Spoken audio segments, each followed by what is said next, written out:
వృషభ రాశి వారి ఫలితాలు. ఈ వృషభ రాశి వారికి ఆదాయం 5, వ్యయం 14గా కనపడుతూ ఉంది. అంటే ఆదాయానికి మించిన ఖర్చు ఈ సంవత్సరం కనబడబోతూ ఉంది. ముఖ్యంగా రాజ్యపూజ్యం 5, అవమానం 4గా కనపడుతూ ఉంది. అంటే ఇక్కడ ఇద్దరు కూడా సరిసమానంగానే కనపడుతూ ఉన్నారు. అవమానించేవారు అలాగే గౌరవించేవారు కూడా. ఒక రకంగా అవమానించేవారే ఒకళ్ళు ఎక్కువగా కనపడుతూ ఉన్నారు. అయితే ఈ సంవత్సరం వృషభ రాశి వారికి కొన్ని ఇబ్బందులు గోచరిస్తూ ఉన్నాయి. ఆర్థికంగా ధనం వస్తూ ఉంటుంది, కానీ ఖర్చు మాత్రం అధికంగా అవుతూ ఉంటుంది. వీరు తలపెట్టిన కార్యములు కొన్ని విఘ్నాలు కలుగుతూ ఉంటాయి. ఇలా మే నెల వరకు, అంటే మే నెల చివరి వరకు కూడా, ఉగాది నుంచి అంటే ఈ రోజు నుండి మే నెల చివరి వరకు కూడా కొన్ని ఇబ్బందులు, అవకతవకలు ఎదురవుతూ ఉంటాయి. ధైర్యాన్ని కోల్పోకుండా వీరు ధైర్యంగా ముందుకు వెళితే జూన్ నెల నుండి మరలా వీరికి అనుకున్న పనుల్లో కొంత సానుకూల ఫలితాలు గోచరిస్తూ ఉన్నాయి. అలాగే గత కొంతకాలంగా ఉన్న కోర్టు సమస్యలు కొన్ని ఇబ్బంది పడుతూ ఉంటాయి. అయితే ఎట్టకేలకు ఈ సంవత్సరాంతంలో ఆ కోర్టు సమస్యలను వీరు అధిగమించగలుగుతారు. కాకపోతే కొంత భయం, టెన్షను ఎక్కువగా వీరిని బాధిస్తూ ఉంటుంది. ఏది ఏమైనప్పటికీ ఈ వృషభ రాశి వారికి ఆదాయానికి మించిన ఖర్చులు ఎక్కువగా ఉండటం, అక్కర్లేని ఖర్చులు ఏర్పడటం, కుటుంబంలో అంటే కుటుంబ సభ్యుల మధ్య కొంతమందికి విరోధాలు కూడా కలుగుతూ ఉంటాయి. అంటే తల్లిదండ్రుల మధ్య, లేక అక్క చెల్లెళ్ళ మధ్య, భార్యాభర్తల మధ్య, అలాగే పిల్లలకి పెద్దలకి మధ్య కొన్ని విభేదాలు కూడా తలెత్తే అవకాశాలు ఎక్కువగా ఉన్నాయి. ఎట్టకేలకు ఈ సంవత్సరం జూన్ నెల వరకు కొంత ఓపిక వహిస్తే జూన్ నుంచి కొంత మెరుగైన ఫలితాలు వీరికి గోచరిస్తూ ఉన్నాయి. అయితే ముఖ్యంగా వృషభ రాశిలో పుట్టిన స్త్రీలకి చాలా యోగదాయకంగా కనపడుతుంది. అంటే వ్యాపారస్తులకైతే చాలా ఆర్థికంగా లాభాలు వస్తాయి, కానీ ఖర్చు అధికంగా ఉంటుంది. కాకపోతే భార్యాభర్తల నడుమ మాట పట్టింపు, అంటే చిన్న చిన్న గొడవలు వస్తూ ఉంటాయి. ముఖ్యంగా ఈ రాశిలో పుట్టిన స్త్రీలు ఎవరైతే ఉన్నారో వారు ఓర్పు వహించడం చాలా మంచిది. సహనంతో ముందుకు వెళ్ళాలి. అటువంటప్పుడు ఎటువంటి గ్రహస్థితినైనా వీరు ఎదుర్కోగలుగుతారు. అలాగే ఈ రాశిలో పుట్టిన స్త్రీలు ఉద్యోగస్తులు ఎవరైనా ఉన్నట్లయితే వాళ్ళకి ప్రమోషన్లు వస్తాయి, బదిలీలు జరుగుతాయి. అలాగే వీరికి కొంత అక్కడ కూడా మనస్తాపానికి గురయ్యే పరిస్థితి గోచరిస్తూ ఉంది. రాజకీయ నాయకులకి ఎంత చేసినప్పటికీ కూడా వీరికి గుర్తింపు రాదు. అలాగే వీరు ప్రజల్లో ఆదరణ పొందలేరు. అలాంటి ఇబ్బందులు ఈ వృషభ రాశి వారు ఈ సంవత్సరం కొంత ఫేస్ చేయవలసిన పరిస్థితి గోచరిస్తూ ఉన్నాయి. అలాగే వ్యవసాయదారులకి 2 పంటలు బాగున్నప్పటికి కూడా మొట్టమొదటి పంట కన్నా రెండవ పంట చాలా యోగదాయకంగా కనపడుతుంది.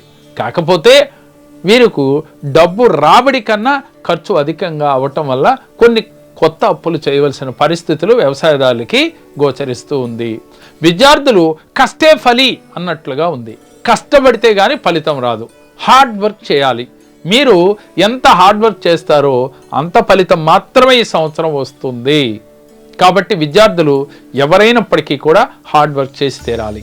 అలాగే విదేశీ యానం చేయాలనుకున్న వారికి కూడా పనులు అవుతాయి, కానీ కొంత ఆటంకాలతో పనులు అవుతూ ఉంటాయి. అలాగే కొన్ని కాంపిటేటివ్ ఎగ్జామ్స్లో ఉన్న వాళ్ళకి ఊహించినంటే వాళ్ళు ఆశించినంత రిజల్ట్ రాక నిరుత్సాహానికి గురయ్యే పరిస్థితులు కూడా గోచరిస్తూ ఉన్నాయి. ఎట్టకేలకు ఈ సంవత్సరాంతంలో మరలా యోగదాయకమైన ఫలితాలే గోచరిస్తూ ఉన్నాయి. ముఖ్యంగా ఈ వృషభ రాశి వారు ఏది తలపెట్టినా కూడా కొంత ఆచితూచి అడుగులు వేయాలి. ఏది మాట్లాడినా కూడా ఎదుటి వారిని ఇబ్బంది పెట్టకుండా, ఎవరికి కూడా వీరి మాటల వల్ల ఇబ్బంది కలగకుండా మాట్లాడుతూ ఉండాలి. ఈ సంవత్సరం ఈ ఒక్క రెమెడీ పాటిస్తే వీరికి ఎటువంటి ఇబ్బందులు కలగవు. దీంతో పాటుగా ఈ రాశివారు మేడి చెట్టు వద్దకు వెళ్ళాలి. అంటే తెల్లవారుజామున 5 గంటల నుంచి 6 గంటల లోపుగా, లేక సాయంత్రం 5 నుంచి 6 లోపుగా, కుదిరితే రోజు, లేదంటే వారానికి ఒక్కసారి అయినప్పటికీ కూడా శుక్రవారం మీరు మేడి చెట్టు వద్దకు వెళ్ళి ఆ మేడి చెట్టుని అలా హక్ చేసుకుని మీ హార్ట్ని చెట్టుకి అలా టచ్ చేసి మీ మనసులో సంకల్పాన్ని చెప్పండి. ఏమని? మీకు ఏ సంకల్పాలైతే చేశారో, ఏది కావాలని మీరు కోరుకుంటున్నారో అది జరిగిపోయినట్లుగా, అలాగే మీలో ఉన్న నెగిటివ్ ఎనర్జీ అంతా తొలగిపోయినట్లుగా, మీలో ఉన్న భయాలు, టెన్షన్స్ అన్నీ కూడా ఆ క్షణమే మీ శరీరంలోంచి బయటకు వెళ్ళిపోయి పాజిటివ్ ఎనర్జీతో నిండిపోయి ధైర్యలక్ష్మి మీకు తోడున్నట్లుగా ఫీల్ అవుతూ మీరు చెట్టు దగ్గర ఒక్క 5 నిమిషములు చేయండి. కుదిరితే 10 నిమిషములు చెట్టు కింద కూర్చుని ధ్యానం చేయండి. ఇలా చేయటం వల్ల మీకు ఈ సంవత్సరం మీకు ఎటువంటి ఇబ్బందులు ఉన్నా వాటిని ఈజీగా ఎదుర్కోగలుగుతారు. ద్వాదశ రాశుల వారు ఎవరైనప్పటికీ కూడా నేను చెప్పబోయి చిన్న చిన్న రెమెడీ ఆచరించి ఈ సంవత్సరం మీకు బాగోలేదు అన్న రాశి వారు ఈ చిన్న రెమెడీ చేసి, ఉదాహరణకి వృషభ రాశి వారి చిన్న రెమెడీ చేసి ఈ సంవత్సరం ఉత్తమ ఫలితాలు పొందుతారు. అలాగే శివాలయాల్ని ఎక్కువగా సందర్శిస్తూ ఉండాలి. అలాగే లక్ష్మీ నరసింహస్వామి దేవాలయాల్ని ఎక్కువగా సందర్శిస్తూ ఉన్నట్లయితే కూడా మీకు ఈ సంవత్సరం పడుతున్న ఇబ్బందులు, ఆటంకాలు, కోర్టు సమస్యలు ఇలాంటి వాటినన్నిటినీ కూడా మీరు ఈజీగా అధిగమించగలుగుతారు. వ్యవసాయదారులకు కూడా యావరేజ్గా కనపడుతుంది. అన్ని విధాల ఈ సంవత్సరం ఈ వృషభ రాశి వారికి యావరేజ్గా ఉంది కాబట్టి మీరు నా రాశికి యావరేజ్గా ఉంది, నేను ఏ పని చేసినా సక్సెస్ కాలేమో లేదేమో అనే భయాన్ని వదిలేయండి. ఎందుకని ప్రతి ఒక్కరికి కావాల్సింది ధైర్యలక్ష్మి. డబ్బులు లేకపోయినా మనకి ధైర్యం తోడుంటే మిగిలిన లక్ష్మీలందరూ కూడా మన చెంతనే ఉంటారు.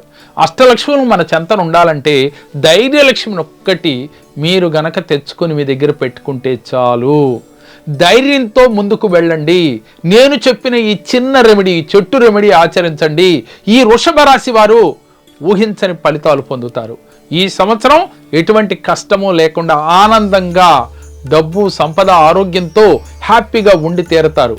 చేసి చూడండి, ఫలితం మీకే అర్థమవుతుంది. ఓం నమః శివాయ.